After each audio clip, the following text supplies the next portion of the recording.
भगवान कितना प्रेम करते यशोदा को, क्या लगाव है उनका। मैया कई ये बार बार रोता है, उद्धव पूछता क्यों नहीं इससे, इसको क्या तकलीफ है, याद आती है तो चला जाए। मैं जानती हूं कि मैं मां हूं, फिर भी मां जैसी नहीं हूं। मां को बड़ी पीड़ा होती थी देवकी को कि मुझे स्वीकार नहीं कर पा रहा। उद्धव ने जाके पूछा ठाकुर रोते क्यों। मैं बृहस्पति का शिष्य हूं, कश्मीर यूनिवर्सिटी से आया हूं पढ़ के, और मेरे गुरुजी ने कहा है कि ये भगवान है, पर यार तू हमेशा रोता रहता है, भगवान कहीं रोता है। उद्धव के गुरु ने कहा था कि कृष्ण भगवान है, पर उद्धव जब अपना गणित गुणा निकालता था और शास्त्र निकालता था तो उसको भगवान का कोई लक्षण ही नजर नहीं आता था।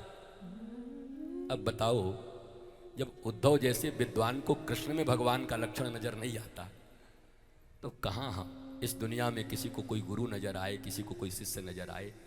हमारे भीतर इतनी विकृति है, संस्कृति नहीं है कि हम सहजता से स्वीकार कर सके किसी को, नहीं कर पाता ये मन। सहज स्वीकारोक्ति उन्हीं की है जो सहज जिंदगी जीते हैं, नॉर्मल। जो एबनॉर्मल हैं वो सहजता से क्या स्वीकार करेंगे। तो भगवान ने कहा मेरी गोपियां रोती हैं इसलिए मैं रोता हूं, ये यथामाम प्रपद्यन्ते तांस तथैव भजाम्यहम्, मेरा नियम है, जो मेरा जैसे भजन करता है मैं उसका करता हूं। तो बोला तो चुप कैसे होगा ये बता। बोला गोपी को चुप करा दे मैं चुप हो जाऊंगा। बोला गोपी को कैसे चुप कराऊं, मैं करा के आ जाऊं। बोला जा जाके करा के आ जा। नया नया जो पढ़ाई करके आता है ना उसको ट्यूशन पढ़ाने का बड़ा मन करता है। ये नया नया पढ़ के आया था उद्धव, इसको लगा गोपी टोपी गंवारीन फवारीन ऐसा ही पढ़ा देंगे, आओ बेटा अभी पता चलेगा, आओ। उद्धव गए, भगवान ने बढ़िया अपनी पीतांबरी पहना दी और अपना रथ दे दिया, बंसी भी एक दे दी, बस मोर पंख नहीं दिया। मोर पंख लगाने के अधिकारी सिर्फ श्री कृष्ण है। उद्धव गए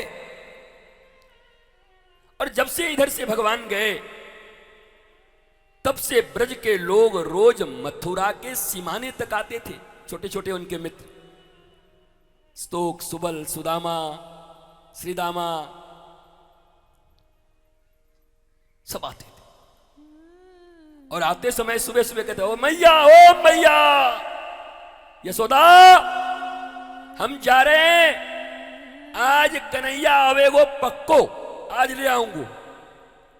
सुबह सुबह छोटे छोटे बच्चे दिन भर रहते मथुरा के सीमाने पर और संध्या को फिर लौट आते, और मां रोती रहती घर में। और जाते समय उनकी हिम्मत नहीं होती थी कि यशोदा के महल से जाएं, दूर से ही कहते जाते अरे ओ मैया तेरे लाला आज भी नहीं आए।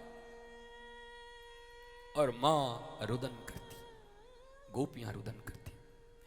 ब्रज की बीथियां, जिन बीथियों में कभी कुसुम खिलते थे, जिन बीथियों में कभी भगवान के सुबास, भगवान की चंचलता, चहलकदमियां, राधा कृष्ण के रास नृत्य, क्रीड़ाएं होती थी, उस ब्रज के रज ब्रजवासियों के आंसुओं से भीग गया था, कीचड़ बन गया था, इतना रुदन होता था, दिन रात। सदा रहत पावस ऋतु हम पे जब ते श्याम सिधारे। कहा ब्रज में जब कृष्ण थे तो सदा बसंत रहता था, और जब ठाकुर गया तो बरसात आ गई। फिर ब्रज में एक ही ऋतु रहता था, बरसात, और वो भी आंखों से बरसात होती। वृंदावन 2 ऋतु देख चुका है, कृष्ण के रहते सदा बसंत, और कृष्ण के जाने के बाद बरसात, आंखों से बरसात। एक दिन आज जब उद्धव आया, दूर से वही रथ दिखाई पड़ा, हाथों में बंसी दिखाई पड़ी, पीतांबरी दिखाई पड़ी, सारे मित्र उछल पड़े, आएगो कन्हैया।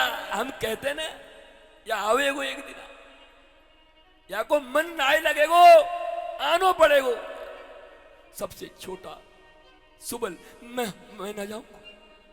बोला चल चल चल, अरे चल दौड़ के ले आते। बोला मैं नहीं जाऊंगो, कृष्ण आएगो, हमारे पावन पे नाक रगड़ रगड़ के माफी मांगेगो, क्षमा मांगेगो, तब मैं जाऊंगा। सब भागे। बाद में सोचा सुबल ने, अरे बाद में ये सब नाराजगी होती रहेगी, पहले कन्हैया आ रहा है, जाके गले तो लगा लूं। दौड़कर सब आगे जाते हैं, रथ के पास पहुंचते हैं, कन्हैया कन्हैया, और जब देखते हैं तो सामने कोई और।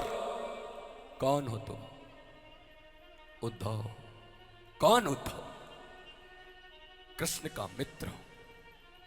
सब बालक रो पड़े, वाह रे कन्हैया वाह, ब्रज में रहता तो कहता कि हम सब एक हैं, प्राण।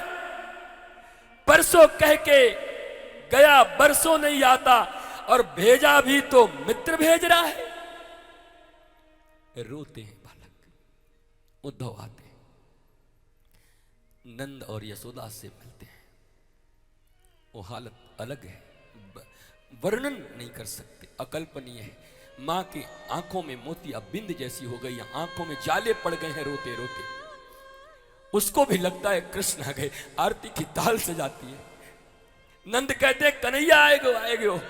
यशोदा थाल लेके दौड़ती है, सामने देखती है कृष्ण, हाथ से थाल गिर जाती है। कौन हो तुम? उद्धव। कौन उद्धव? कृष्ण का मित्र। अच्छा, हमारो लाला इतनो बड़े है गए हो, नौकर भेज रहे हो मैया के पास, खुद ना यार। रोते। रात भर सत्संग चलता है। मैया के, गैया के, गोपी के, मित्रों के प्रेम को देखकर उद्धव कहता है इनको क्या समझाऊं, जिनके रोम रोम और क्षण क्षण में केवल कृष्ण की यादें हैं, उन्हें कौन सा धर्म सिखाऊं, क्या बताऊं इनको, किसका ध्यान लगवाऊं, कौन सी धारणा करवाऊं। ये तो पल पल कृष्ण कृष्ण कृष्ण कृष्ण करते, इनकी स्मृति मिटती नहीं। प्रातः राधा रानी से दर्शन होता है, गोपियों से दर्शन होता है, वहां भी भ्रमर गीत होता है। भ्रमर को लेके राधा रानी और गोपियां कृष्ण को बहुत खरा खोटा सुनाती हैं। घंटों के लिए आया था, 6 महीने रह गया उद्धव वहीं पे, और 6 महीने तक जाते समय उसने राधा रानी के चरणों में पड़ के कहा कि किशोरी जी मेरी एक इच्छा है, पूरी कर दो। क्या? बोला हम सब आपके और गोपियों के चरण रज से स्नान करना चाहते। सब ने चरण रज अपने झाड़ झाड़ की थी। गोपी क्यों दी पता है? चलो इसी बहाने ये जाएगा रज लगा के, हम तो न मिल सकेंगी, हमारे चरण के लगे रज कृष्ण से मिलेंगे तो लगेगा जैसे हम ही कृष्ण से गले मिल रहे हैं। इस भाव से सबने चरण रज दे दिए। उद्धव स्नान किया उन रज में, ब्रज के चरण रज में, गोपियों के चरण रज में। प्रेम की ध्वजा है गोपियां, प्रेम की ध्वजा। ऐसी प्रेमिनी कोई हुआ नहीं संसार में, कोई नहीं हुआ। महाराज उद्धव आया कृष्ण को गले लगा। कृष्ण को भी एहसास हो गया ये उद्धव नहीं है, ये तो वृंदावन की महक है। अनंत मेरे गौ गोपाल गोपियां, मेरे नंद यशोदा। अंत में उद्धव ने कहा कृष्ण तू बड़ा कठोर है। भगवान मुस्कुराने लगे, तुझे भी रोग लग गया, तू ज्ञानी था ना, बृहस्पति का शिष्य था। मैं रोता था तो मुझे रोकता था कि क्यों रोती, तू काहे को रो रहा है, तुम बहुत कठोर हो। छी छी छी। ऐसी प्रेमिनी गोपियों, मां यशोदा, गैयाओं के साथ ऐसा बिहेवियर, तुम भगवान हो। भगवान ने उद्धव को गले लगाया, आंखें बंद करवाई, कहा अब आंख खोल। जब आंख खोला तो देखा झूला पर राधा कृष्ण और पीछे सारी गोपियां खड़ी हैं। भगवान ने कहा मैं अपने गोपियों और राधा से कभी अलग नहीं रहता, सारा ब्रज सदा मेरे साथ रहता है। ये तो तेरे भ्रम को तोड़ा है मैंने उद्धव।